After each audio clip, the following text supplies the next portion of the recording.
എൻ്റെ പ്രിയപ്പെട്ട 10ാം ക്ലാസ്സുകാരെ, കഴിഞ്ഞ ജൂൺ മാസത്തിൽ തുടങ്ങിയ ക്ലാസ് ഇതാ ഇപ്പോൾ ഡിസംബർ വരെ എത്തി പുതുവർഷത്തിലേക്ക് കടന്നുകൊണ്ടിരിക്കുകയാണ്. മക്കളെ, കഴിഞ്ഞ 7 മാസത്തോളമായി നിങ്ങൾ സ്കൂളിൽ നിന്ന് നേരിട്ട പ്രധാനപ്പെട്ട 2 പരീക്ഷകൾ എന്ന് പറഞ്ഞാൽ അതൊന്ന് നമ്മളെ ഓണപ്പരീക്ഷയും മറ്റൊന്ന് സെക്കൻഡ് ടൈം എക്സാം ആയിട്ടുള്ള ക്രിസ്മസ് എക്സാം.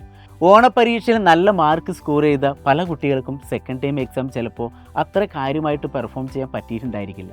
ചില കുട്ടികൾക്കാണെങ്കിലോ കൺസെപ്റ്റുകളൊന്നും അറിയാത്തതുകൊണ്ട് ഓണപ്പരീക്ഷയും അതേപോലെ നമ്മളെ സെക്കൻഡ് ടൈം ക്രിസ്മസ് എക്സാമും കാര്യമായ രീതിയിൽ എഴുതാൻ പറ്റാത്ത കുട്ടികളുമുണ്ട്. അവർക്ക് വേണ്ടിയിട്ടാണ് ഞാൻ മക്കളെ ഈ ഒരു വീഡിയോ ചെയ്യുന്നത്. ഇപ്പോൾ നിങ്ങളൊരു തീരുമാനമെടുത്താൽ ഇനി വരാനിരിക്കുന്ന പരീക്ഷ നിങ്ങൾക്ക് അടിപൊളിയായിട്ട് എഴുതാൻ പറ്റും എന്നുള്ളതിന് യാതൊരു സംശയമില്ല. മക്കളെ, എന്തായിരിക്കും ആ ഒരു തീരുമാനമെന്നല്ലേ? മക്കളെ, നമ്മൾ ഫിസിക്സിനകത്ത് നമുക്ക് പഠിക്കാനുള്ളത് പ്രധാനപ്പെട്ട 7 ചാപ്റ്ററുകളാണ്. ആ 7 ചാപ്റ്ററുകളിൽ ഒരു കൺസെപ്റ്റ് പോലും അറിയാത്ത മക്കൾക്കും ഇനിയുള്ള അടുത്ത മാസക്കാലത്ത് നമുക്ക് എന്ത് ചെയ്യാം, വളരെ കൃത്യതയോടുകൂടി വളരെ പ്ലാനിങ്ങോടുകൂടി നമുക്ക് പഠിച്ചു കഴിഞ്ഞാൽ ഫിസിക്സിൽ നിന്ന് നമുക്ക് ഫുൾ മാർക്ക് നേടാൻ പറ്റും. പല കുട്ടികൾക്കും ചിലപ്പോൾ ഒരു പക്ഷേ തോന്നിയേക്കാം, സാറേ ഞങ്ങൾക്കൊന്നും അറിയുന്നില്ല, ഞങ്ങൾ എങ്ങനെ പഠിക്കുക, ഏതൊക്കെ രീതിയിൽ പഠിക്കണം. അതൊക്കെ നമ്മൾ എന്ത് ചെയ്യും, കൃത്യമായ ഒരു പ്ലാനോട് കൂടി നമ്മൾ ചെയ്യാൻ പോവുകയാണ്. നമ്മളെ സൈലത്തിൻ്റെ പുതിയൊരു ബാച്ച്, നമ്മൾ അസ്ത്ര ബാച്ച്, നിങ്ങൾക്കറിയാം നമ്മുടെ 10ാം ക്ലാസ്സിൻ്റെ സൈലത്തിൻ്റെ ബാച്ച് എന്ന് പറഞ്ഞാൽ അസ്ത്ര ബാച്ചാണ്. ആ അസ്ത്ര ബാച്ചിൽ നമ്മൾ പുതിയൊരു എൻഡ് ഗെയിം നമ്മളിപ്പോൾ സ്റ്റാർട്ട് ചെയ്തിട്ടുണ്ട്.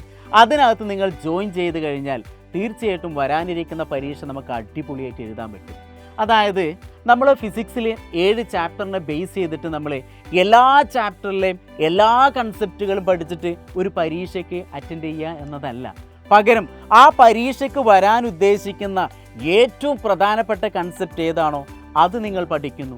അതോടൊപ്പം തന്നെ അതിനെ ബേസ് ചെയ്തിട്ടുള്ള ഏതൊക്കെ ക്വസ്റ്റ്യനുകളുണ്ടോ ആ ക്വസ്റ്റ്യനുകളൊക്കെ നിങ്ങൾ ക്ലിയർ ആയിട്ട് പഠിച്ചു കഴിഞ്ഞാൽ വരാനിരിക്കുന്ന എക്സാം നമുക്ക് ഈസി ആയിട്ട് എന്ത് ചെയ്യാൻ പറ്റും, നമുക്ക് കൂടുതൽ മാർക്ക് സ്കോർ ചെയ്യാൻ പറ്റും. മക്കളെ, അതുകൊണ്ട് തന്നെ ഇനിയുള്ള മാസങ്ങൾ എന്ന് പറഞ്ഞാൽ നിങ്ങളുടെ മുന്നിൽ ആകെ ഒരു ജനുവരി മാസം മാത്രമേ ഉള്ളൂ. അത് കഴിഞ്ഞാൽ ഫെബ്രുവരി ആയിക്കഴിഞ്ഞാൽ നിങ്ങൾക്ക് മോഡൽ എക്സാം തുടങ്ങുന്നു, IT മോഡൽ എക്സാം തുടങ്ങുന്നു. അത് കഴിഞ്ഞോടുകൂടി IT പബ്ലിക് എക്സാം ആവുന്നു. പിന്നെ അങ്ങനെ ഫുൾ പരീക്ഷകളായി. അപ്പം നിങ്ങളുടെ മുന്നിലുള്ളത് ഇനിയൊരു ജനുവരി മാസം, ഒരൊറ്റ മാസം മാത്രമേ ഉള്ളൂ.